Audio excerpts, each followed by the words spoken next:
G'day guys, what's cracking? It's Ralph here, and today we're talking about filters from Freewell for the DJI Mini 3 Pro. And there's a few things you need to know about filters while we talk this through and we look at this amazing product. So they have sent me a Bright Day 6-pack which has an ND4, 8, 16, 32 and 64, all with a CPL filter. So a polarizing filter which takes the glare out of images and restores some saturation, which we'll demonstrate later on. And they've also sent me the All Day 6-pack which has ND4, 8, 16, 32, 64 and 1000. Now, we need to understand a little bit about filters before we go on, and so if you know all about filters, you can jump to this timestamp. Ideally, when you're shooting video, you want to film on 24 frames a second. Now, with the drone, you have a fixed aperture, so you can't increase the aperture and let less or more light in, and we want to keep our ISO down as low as possible. So sometimes the only way to change the exposure hitting the sensor on our drone, when we can't change the shutter speed, because that needs to stay at 24, is to alter the amount of light coming in. It's like to put on some sunglasses, hello, for your drone.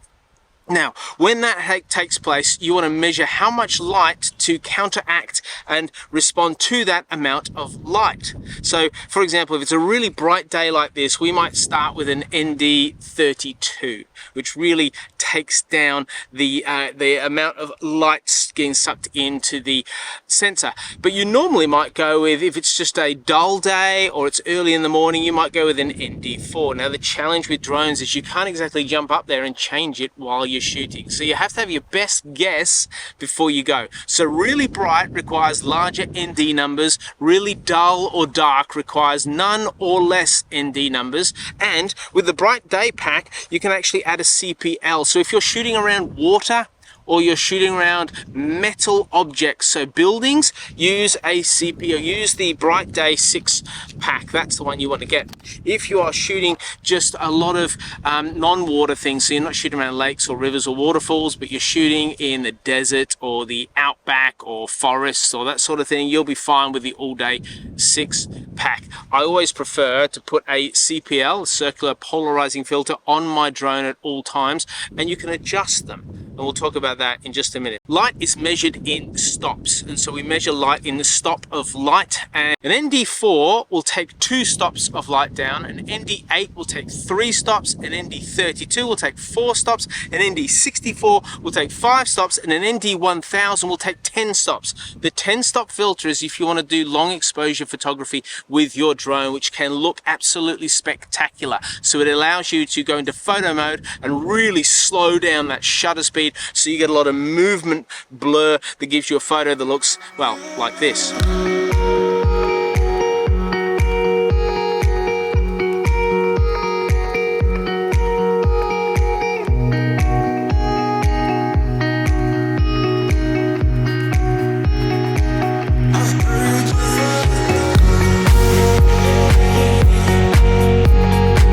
So here's what you do. You start with your drone, and before it turns on, because once you turn on, you put power into the gimbal, and the gimbal, if you muck about with it whilst it's turned on, the drone doesn't like that. It doesn't like that at all. And so you simply hold your camera steady, and then you give the filter face a little bit of a twist, and it pops off.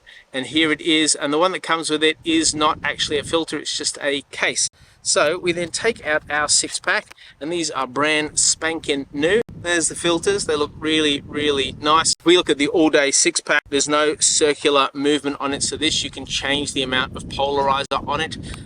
These ones you can't. They're just set and forget. And I'm going to show you what that actually looks like when we're flying along, and we'll do some bit of work around the ocean so you can have a look and feel for yourself. You put your filter on by pushing it in on a slight angle, and once it's all the way in, you slightly turn it up and it locks into place. The filter in the case, and make sure it's tucked in there nice where the filter is that I am using is taken. So here's the way to best choose what filter you should use, and you basically turn your controller on, so you're looking at your controller. Here's my controller, and I'm pointing my drone in the general direction right now that I will be shooting in, and I'm going to change the polarizer, and you can see what changes with the image. So you do this very, very delicately because it doesn't like being mucked about with. But if I turn that, just do that, you see things change. And so what you basically do is work out which one is the best one you want. And it just simply turns around like, okay, so you can see the saturation change, you can see the glare, and I'm going to go back here. If you look at the sky, I like the sky just like that. So I'm ready to go with that. And once you're ready to go, you can put your bird up in the air, but realize once it's up in the air, you can't change it until you bring it back down. Okay, so right now my drone is pointing at where I'm going to take off, where I'm going to fly it, and it has no filters on it whatsoever.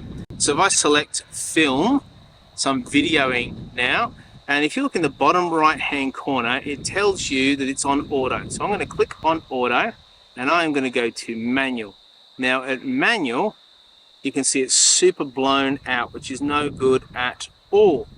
So if I touch on them, it gives me my opportunity to change my settings. So I want to go on a shutter rate of 50, which is twice the frame rate. So I know my shutter's good. My ISO, if I put my ISO up, it doesn't make any difference, right? It's going to be too bright. So at this stage, what I'm going to do, 24 frames a second. Now, if you're shooting slow-mo, you're going to have 120 frames a second, which is going to be darker, and so you need to allow for that as well. Well, let's go on 24 frames today, and once that's all set up, you can see it's way too bright. So let's just go through these different filters, and I'm going to use the filters from the all-day pack, and I'm going to put on the 4, and we'll see the difference that makes. Okay, so it's a tiny bit better, but not really, so we need to go more than 4, so we need to compensate more than 2 stops. All right, that's 3 stops and we're still miles off. That's 4 stops and we're looking better, right? We're on the way to a solution. And as you can see at this point, if it's a really bright day, you need to stop up. And if it's a really dull or not day, you need to only put a little bit of filter on it. This is the ND32, which you'd say that actually looks really good. Maybe we're there, but let's go the final filter so you can see, and my hunch is that we'll actually need the final filter on a day like this.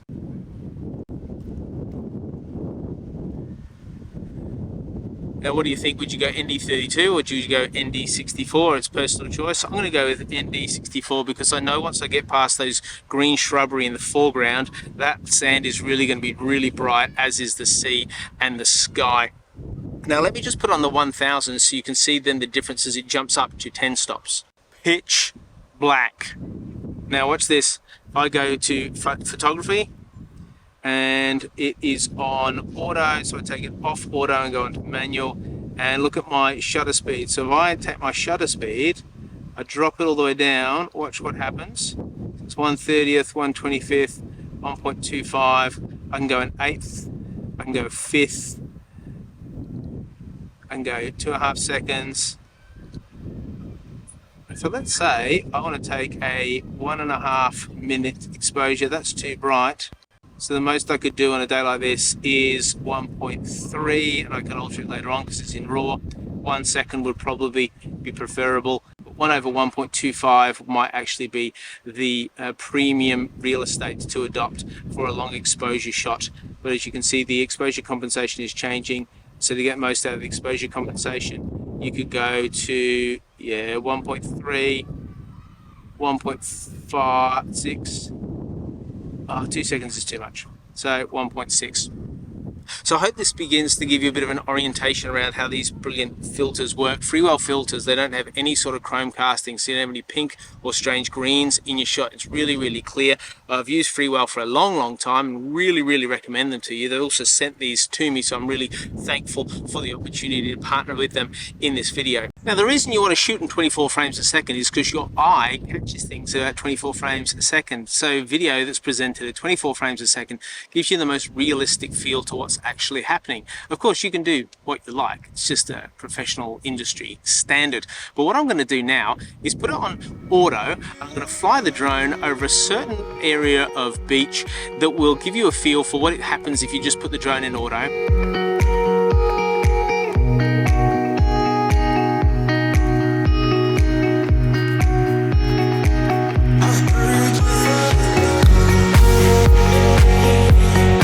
And then I'm going to compare that to what happens if you put a CPL filter on it in auto.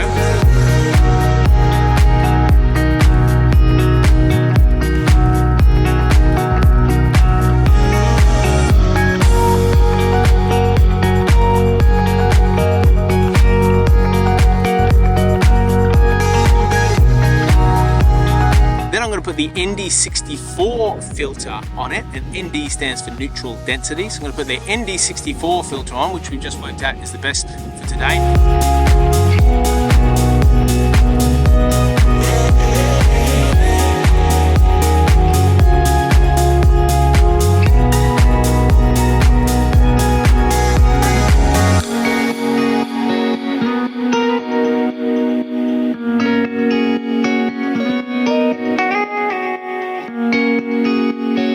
Then I'm going to put the ND64 CPL filter on as we go over the beach. So you'll get to see a wide range of what you feel might be the best scenario for you. And I'll even fly it over land as well, not just the sea, but land as well. So you can get a bit of a feel for how the colors are picked up and how the different filters work, and whether you need filters at all.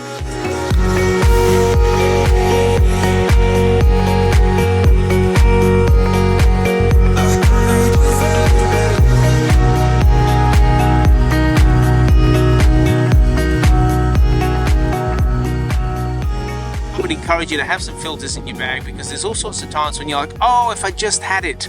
So it's more like for those special moments when you want to do something special that you don't get the chance to do, rather than I need to fly filters all the time. Thank you so much for watching, everybody. Thank you for Freewell, and if you'd like to subscribe, I would be stoked. Like, just stoked.